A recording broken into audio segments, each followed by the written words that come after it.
नमस्कार, मैं लीज़ा और आप देख रहे हैं सबरंग समाचार। एक बार फिर से झारखंड की राजनीति है, उसमें कई हलचलें मचती हुई दिखाई पड़ रही है। झारखंड की राजनीतिक हलचलें फिर से तेज़ हुई है।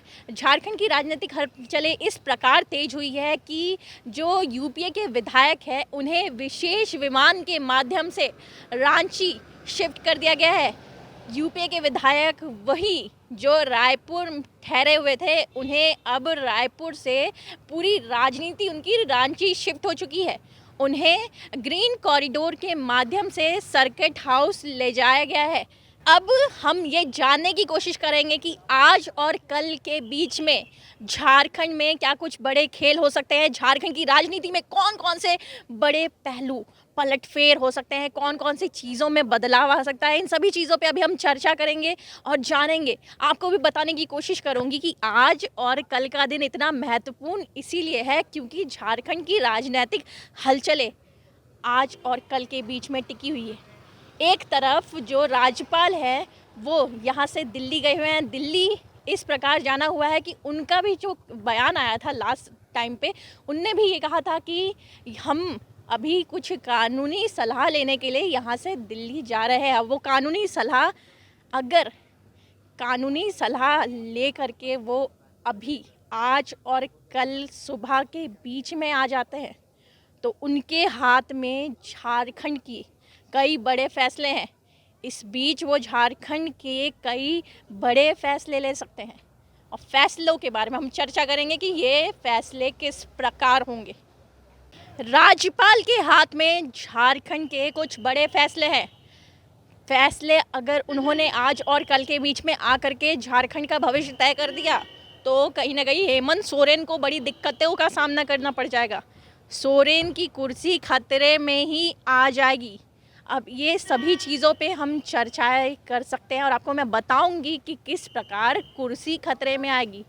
राज्यपाल अगर दिल्ली से वापस आते हैं तो उनके पास सबसे बड़ी पावर तो ये है कि वो हेमंत सोरेन को निलंबित कर देंगे। अगर हेमंत सोरेन को राज्यपाल निलंबित करते हैं तो मंत्रिमंडल है वो भंग हो जाएगा। अब जब मंत्रिमंडल ही भंग हो जाएगा तो स्पेशल सत्र की जो कार्रवाई है कल होने वाली है विधानसभा में, वो कार्रवाई नहीं हो पाएगी। और कार्रवाई नहीं हो पाएगी तो जितनी मंशाएं हैं, फ्लोर टेस्ट से लेकर के जितनी भी चीज़ें हेमंत सोरेन विधानसभा में जो दावे ठोकने वाले थे, वो सभी चीज़ें धरी की धरी रह जाएगी।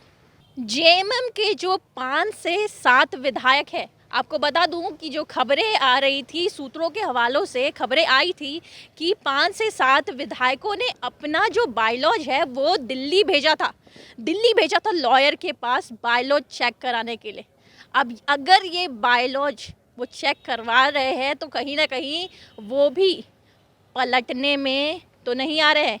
कहीं हेमंत सोरेन की सरकार को उनके खुद के विधायक ही कमज़ोर ना कर दे, ये भी एक डर बना रहेगा।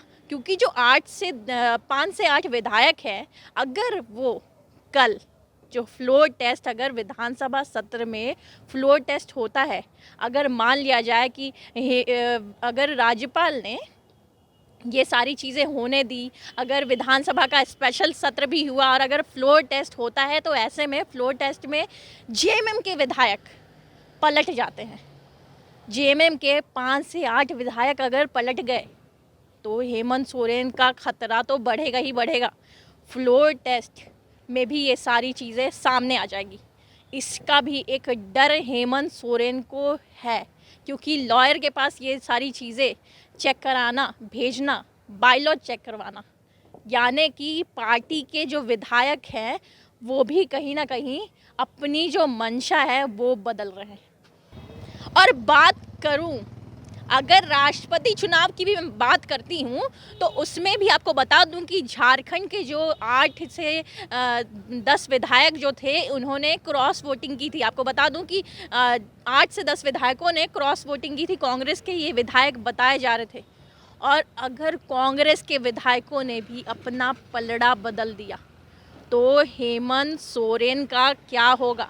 झारखंड की सरकार, जेएमएम, कांग्रेस, आरजेडी का महागठबंधन किस तरफ जाएगा, ये सारी चीज़ें बड़ी दिलचस्प है। आज और कल के बीच में कुछ खेल अगर होते हैं तो सरकार पे कितना असर पड़ेगा, हेमंत सोरेन पे कितना असर पड़ेगा, वो देखने वाली बात होगी। और अगर मैं बात करती हूँ इन सभी चीज़ों की, तो हेमंत सोरेन एक और चीज़ से अभी डरे हुए हैं। ये डर बीजेपी का सताया है। अगर बीजेपी के जो नेता है उनका संपर्क यूपीए के विधायकों के साथ होता है, अगर यूपीए के विधायकों के साथ बीजेपी के जो नेता है उनका संपर्क हो जाता है, तो ऐसे में वहाँ जो 26 विधायक है और 2 आजसू के विधायक मिल करके और यहाँ के जो विधायक टूटते हैं, सरकार बन सकती है।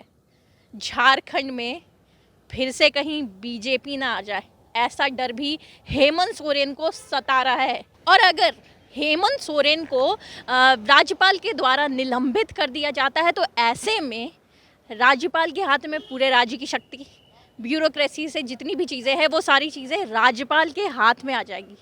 अब उसके बाद राज्यपाल चाहे तो, राज्यपाल चाहेंगे, वो जब चाहेंगे तब हेमंत सरकार से फ्लोर टेस्ट करवा सकते हैं। ये फ्लोर टेस्ट में हेमंत सोरेन को खरा उतरना पड़ेगा, वरना उनकी जो कुर्सी है वो तो चली जाएगी। और उसके बाद जो राज्य में कौन कौन सी हलचलें बनेगी वो भी देखने वाली बात होगी, क्योंकि सारी शक्तियां तो राज्यपाल के हाथों में आ जाएगी। तो ऐसे में ये भी देखने वाली बात होगी कि झारखंड में अभी 2 दिनों की जो दिन है बहुत ही दिलचस्प है। इस देखने वाली बात ये है कि झारखंड में सबसे पहले राज्यपाल क्या फैसले लेते हैं, और अगर स्पेशल सत्र होता है तो कैसे एकजुट कर पाएंगे हेमंत सोरेन अपने विधायकों को, यूपीए के विधायकों को एकजुट कर लेते हैं तो क्या उनकी कुर्सी बचेगी। ये सभी झारखंड की राजनीतिक हलचलों में अभी कहीं ना कहीं जो चीज़ें दिखाई पड़ रही है वो बड़ी दिलचस्प मोड़ ले रही है। और इन राजनीतिक हलचलों को जानने के लिए बने रहे सबरंग समाचार के साथ। कैमरा पर्सन दीपक के साथ लीजा, सबरंग समाचार।